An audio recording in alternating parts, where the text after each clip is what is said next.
ಎಲ್ಲರಿಗೂ ಲರ್ನಿಫೈ Kannada hub YouTube ಚಾನೆಲ್ಗೆ ಸ್ವಾಗತ. ಇವತ್ತಿನ ವಿಡಿಯೋದಲ್ಲಿ ವಾಸ್ಕೋಡಿಗಾಮನ ಆಗಮನದ ನಂತರ ಬಂದ ಪ್ರಮುಖ ವೈಸರಾಯ್ಗಳು ಮತ್ತು ಅವರ ಕೆಲವು ನೀತಿಗಳು ಮತ್ತು ಪ್ರಮುಖ ಬೆಳವಣಿಗೆಗಳ ಬಗ್ಗೆ ತಿಳಿದುಕೊಳ್ಳೋಣ. ಬನ್ನಿ ಹಾಗಾದರೆ ವಿಡಿಯೋ ಸ್ಟಾರ್ಟ್ ಮಾಡೋಣ. ವಾಸ್ಕೋಡಿಗಾಮ ಭಾರತಕ್ಕೆ ಬಂದ ನಂತರ ಏನಾಯಿತು ಗೊತ್ತಾ? ಒಬ್ಬನ ಆಗಮನ ಮಾತ್ರವಲ್ಲ, ಒಂದು ಸಂಪೂರ್ಣ ಯುರೋಪಿಯನ್ ಸಾಮ್ರಾಜ್ಯದ ಆರಂಭ. 1500ರಲ್ಲಿ ಮತ್ತೊಬ್ಬ ಪೋರ್ಚುಗೀಸ್ ನಾಯಕ ಭಾರತಕ್ಕೆ ಕಾಲಿಟ್ಟನು.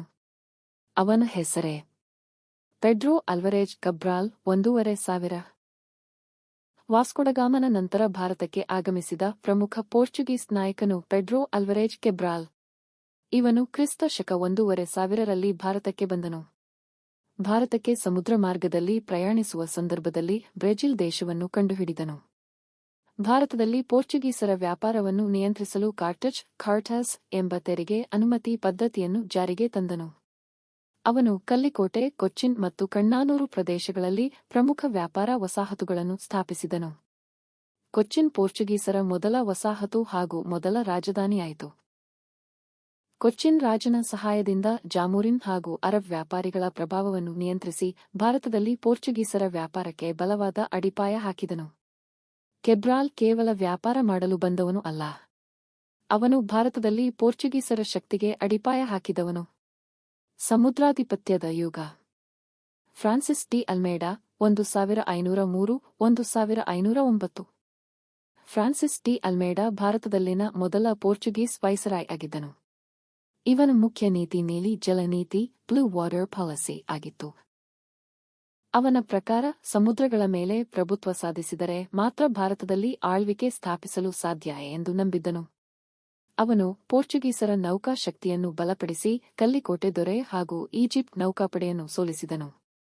ಕ್ರಿಸ್ತ ಶಕ 1509ರಲ್ಲಿ ನಡೆದ ದಿಯು ನೌಕಾಯುದ್ಧದಲ್ಲಿ ವಿಜಯ ಸಾಧಿಸಿ ಹಿಂದೂ ಮಹಾಸಾಗರದ ಮೇಲೆ ಪೋರ್ಚುಗೀಸರ ಪ್ರಭಾವವನ್ನು ಸ್ಥಾಪಿಸಿದನು.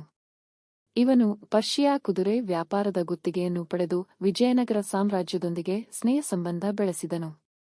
ಈತನು 1509ರಲ್ಲಿ ನಡೆದ ಯುದ್ಧದಲ್ಲಿ ಮರಣ ಹೊಂದಿದನು. ಇವನ ನಂತರ ಬರುವವನೇ ಅಲ್ಫಾನ್ಸೋ ಡಿ ಅಲ್ಬುಕರ್ಕ್ 1509–1515. ಪೋರ್ಚುಗೀಸರ ನಿಜವಾದ ಸ್ಥಾಪಕ. ಅಲ್ಫಾನ್ಸೋ ಡಿ ಅಲ್ಬುಕರ್ಕ್ ಭಾರತದಲ್ಲಿನ ಎರಡನೇ ಪೋರ್ಚುಗೀಸ್ ವೈಸರಾಯ್ ಆಗಿದ್ದು ಪೋರ್ಚುಗೀಸ್ ಸಾಮ್ರಾಜ್ಯದ ನಿಜವಾದ ಸ್ಥಾಪಕನೆಂದು. ಅವನ ಮುಖ್ಯ ಉದ್ದೇಶಗಳು ವ್ಯಾಪಾರ ವಿಸ್ತರಣೆ, ಕೋಟೆ ನಿರ್ಮಾಣ ಹಾಗೂ ಸ್ಥಳೀಯ ಜನರೊಂದಿಗೆ ವೈವಾಹಿಕ ಸಂಬಂಧ ಬೆಳೆಸುವುದಾಗಿತ್ತು. ಅವನು ವಿಜಯನಗರ ಸಾಮ್ರಾಜ್ಯದ ಅರಸ ಶ್ರೀ ಕೃಷ್ಣದೇವರಾಯರೊಂದಿಗೆ ಸ್ನೇಹ ಸಂಬಂಧ ಹೊಂದಿದನು.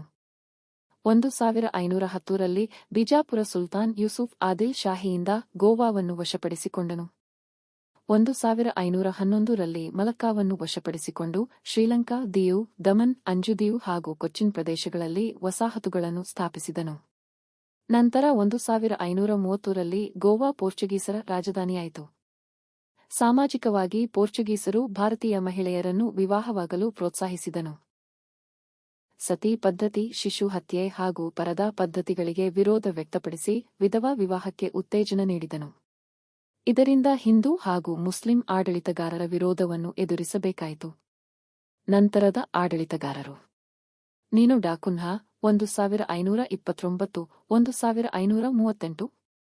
ನೀನು ಡಾ ಕುನ್ಹಾ ಗೋವಾವನ್ನು ಪ್ರಮುಖ ಆಡಳಿತ ಕೇಂದ್ರವಾಗಿ ಅಭಿವೃದ್ಧಿಪಡಿಸಿದನು.